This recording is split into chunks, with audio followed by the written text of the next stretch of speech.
Okay, so now we're getting into your elbow cars. Most people are familiar with flexion and extension of the arms. You've done some sort of bicep or tricep work at some point in your life. If not, no worries, you'll get familiar with this little by little. Most people, without realizing it, have done some form of elbow rotation as well, right? This is the fundamental movement of this joint that you don't even realize you're doing, right? A lot of people want to use their wrists, their fingers, all kinds of other things instead of their elbows, even their shoulders, to accomplish elbow rotation. Now imagine you're a tennis player, you need to be able to flick that wrist. You're a golfer, you need to be able to rotate those elbows as much as you can, and that's where people end up with medial issue or lateral issue, right? Those things where it's really uncomfortable, it's hard to get rid of. You end up wearing some sort of weird brace that limits range of motion instead of creates it.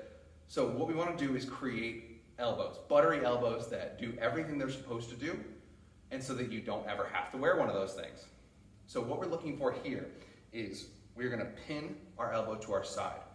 I like to put 2 fingers to the inside of the elbow just to feel if that arm wants to drift away.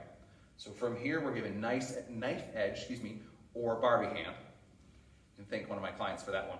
So from here, we're going to flex the arm up as high as we can, right? We're creating a little bit of tension. As you saw, I'm squeezing my bicep, squeezing my legs, quads, again, trapping that air in your core. Boom, boom. We're spinning over as far as we can without that elbow walking out. And then we're pressing back down, maintaining that tension in the biceps, triceps. Front of the arm, back of the arm. We're spinning out again as far as we possibly can. What that's going to result in is that arm is going to translate out just a little bit more, maybe. If you have access to it, great. If you don't worry about it. It'll come eventually. Then you're going to spin over and you're going to see that that palm kind of translated across my arm. But I didn't lose contact with my fingertips. So from here, we reverse. And again, spin that palm out to face us. Boom, boom, boom. We're maintaining that tension the whole time. So here's 3 reps.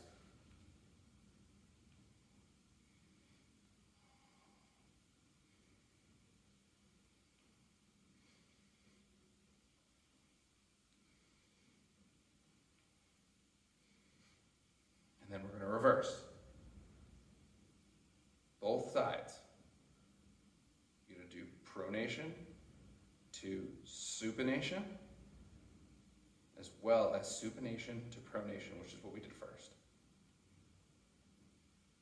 And by now, you've probably got a pretty decent bicep pump if you've been putting any tension into this at all.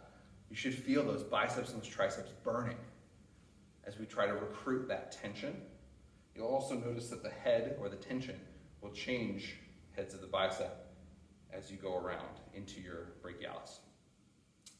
That's your elbow cars.